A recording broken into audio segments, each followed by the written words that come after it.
मैं सलाह पंचायत का मुखिया हूं, विपिन कुमार राय। और वैशाली जिला में ही हमारा भाई घर आता है, हमारा पंचायत आता है। तो हम अपनी समस्या लेकर आए थे डीएम साहब के पास, जो डीएम साहब है यशपाल मीणा। तो इनका जो रवैया है ये अच्छा नहीं था। और जब हम अपनी समस्या लेकर आए थे पंचायत का, चूंकि पंचायत सरकार भवन बनना था, वहां पर अतिक्रमण किए हुए कुछ लोग हैं जमीन को, जिसको सीओ के द्वारा और बीडीओ के द्वारा और एसडीओ के द्वारा खाली भी करवाया गया। और खाली करवाने के बाद एक बड़े नेताजी का फोन आता है उनके पास, क्योंकि डीएम साहब खुद हमको बोले अरे तुम्हारे नेता का फोन आता है। हालांकि उस नेताजी को मैंने मैसेज भी किया था, कई वीडियो में नाम भी लिया था मैंने। तो उसके बाद वो फिर से क्या कहते हैं कि ऑर्डर दे देते हैं कि भाई रहने दो। अब दोबारा लोग वहां पर जाके फिर गाड़ देते हैं तिरपाल। पंचायत सरकार भवन का निर्माण का जो कार्य था वो बाधित हो गया, रुक गया। इसी के लिए मैं एक आवेदन लेकर डीएम साहब के पास आया था कि सर वो एक कार्य हो रहा था मेरे पंचायत में, वो क्यों रुक गया। तो डीएम साहब का जो तरीका था हमसे मिलने का, वो तरीका अच्छा नहीं था।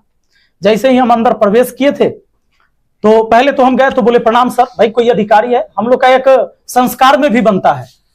तो उन्होंने कुछ बोला नहीं। हाँ कौन हो तुम, उनका शब्द पहला निकलता है कौन हो तुम। बोले कि सर हम सलाह पंचायत के मुखिया है, विपिन कुमार राय नाम हुआ हमारा। हाँ क्या बात है।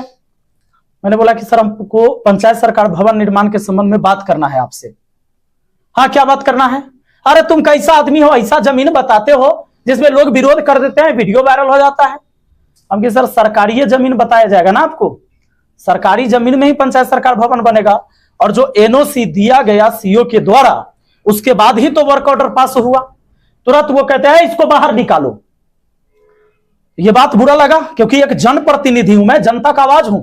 अगर जनता ने मुझे वोट देकर चुना है, इसका मतलब वो अपनी आवाज बनाया है मुझे। फिर उन्होंने दोबारा मुझसे पूछा कि तुम मुखिया है कि तेरी मां मुखिया है। मैंने बोला सर मैं ही मुखिया हूं।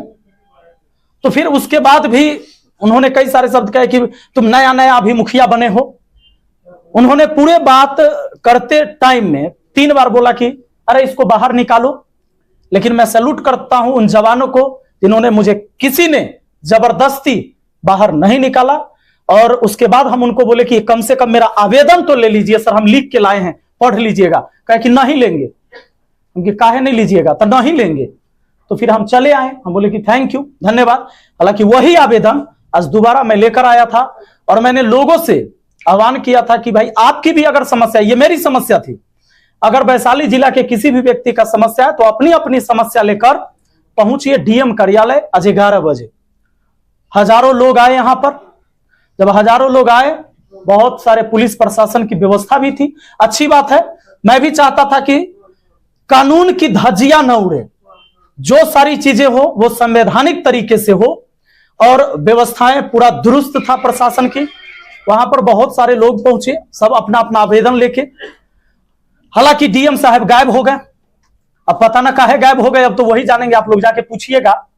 क्योंकि इससे पहले मुझे पता चला था, कुछ लोगों ने बताया कि वीसी हो रहा था और कहा गया कि 1:30 बजे से मिलेंगे लोगों से। बहुत सारे लोग आवेदन लेके जब गए थे तो कहे कि 1:30 बजे से मिलेंगे। तो हम भी तैयार थे, 11 बजे न गए, हम सोचे अब 1:30 बजे जाएंगे कि डीएम साहब मिले। लेकिन डीएम साहब हो गए गायब। तो अब मिले एसडीएम साहब। उन्होंने कहा कि सर आप अपनी समस्या मुझे बताइए और आपकी समस्या का समाधान हम करेंगे, इसकी जांच होगी, कार्रवाई होगी। तो मैंने उनको अपना समस्या बताया, अपना आवेदन दिया, उन्होंने आवेदन स्वीकार किया। और जितने भी लोग आए थे मैंने अपील भी किया कि भाई आप आवेदन दीजिए, चूंकि अब डीएम साहब तो गायब हैं, डीएम साहब है नहीं, तो आप उनको आवेदन दे सकते हैं। और मैं एसडीएम साहब से फिर जानना चाहूंगा कि कितने आवेदन आए और कितने आवेदन का निपटारा हुआ। हालांकि मैंने ये भी कहा है कि यह भी आश्वासन दिया जाए आवेदन लेने के बाद कि आपके इस आवेदन के समस्या का निपटारा कब तक होगा। चाहे कोई भी व्यक्ति, या तो वो राशन कार्ड बनवाता है, तो राशन कार्ड जब बनवाने जाएगा तो आप अप्लाई करिएगा, तो ब्लॉक की स्थिति यह है कि पहले रिजेक्ट हो जाएगा फॉर्म। आप फॉर्म भरते रहिएगा, ऑनलाइन करते रहिएगा, वो रिजेक्ट होते रहेगा। लेकिन जैसे ही किसी दलाल को पकड़िएगा, 5,000 रुपया दीजिएगा, फॉर्म एक्सेप्ट हो जाता है।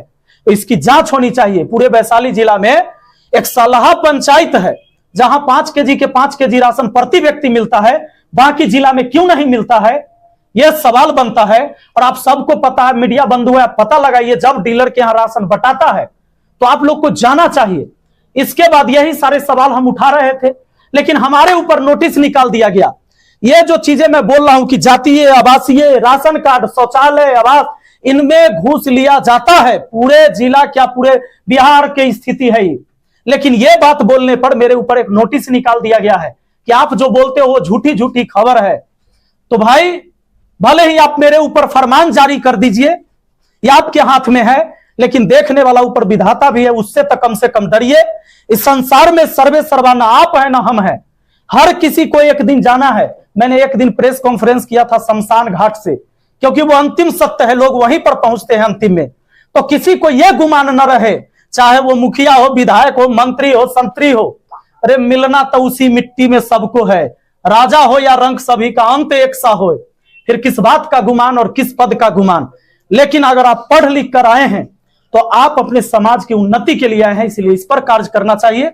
और देखते हैं अगर कोई समस्या होती है तो फिर हम डीएम कार्यालय आएंगे, और कोई भी व्यक्ति का समस्या होगा तो मैं एक नंबर भी जारी करूंगा कि डीएम कार्यालय में, हालांकि अब आश्वासन दिया गया एसडीएम साहब के द्वारा कि कोई भी व्यक्ति कभी भी आएगा तो उनकी बातों को सुना जाएगा, आवेदन लिया जाएगा। और यह भी कहा गया है, हमने यह भी कहा था कि जब भी कोई आए तो आप पहले उसको बैठाइएगा और तब पूछिएगा कि क्यों आना पड़े, क्यों आना पड़ा है आपको। तो बताइए, झूठा झूठा आरोप लगा देगा तो हम लीगल तरीका से न जाएंगे। हम तो पहले कह दिए कि हम बंदूक वाला मुखिया नहीं है, कलम वाला मुखिया है, और संविधान की ताकत है हमको आपको। ये जो सारी स्वतंत्रता बोलने की, ये संविधान के वजह से। अगर ये संविधान नहीं होता तो कोई भी एससी एसटी गरीब का बच्चा आज डीएम नहीं होता और एसडीएम नहीं बनता। ये संविधान की ताकत है, और उसी ताकत की वजह से आज किसी को सैलरी मिलती है। तो हम तो गए थे भाई, हम लीगल तरीके से ही गए थे। खान सर का भी इन्वॉल्व इस मामले में हुआ था भाई, सिर्फ खान सर नहीं, जितने भी शिक्षित और समझदार लोग हैं उन सबका समर्थन था। जो भी समझदार लोग हो, वो पढ़े लिखे हैं या नहीं है, उन्होंने एक अक्षर पढ़ाई नहीं किया हो, उन लोगों का भी समर्थन था। वो भी वहां पर आए थे अपना आवेदन लेके, और ये दिखाने की अगर आप एक आवेदन नहीं एक्सेप्ट करेंगे तो समस्या देख लीजिए। और मैं डीएम साहब को फिर से कहना चाहूंगा कि एक दिन की इतनी समस्या है, अब जरा सोचिए कि अगर इतनी समस्या कि आप डेली निपटारा करेंगे तभी वैशाली जिला का विकास होगा। आप कहते हैं कि हम इंदौर बना देंगे हाजीपुर को।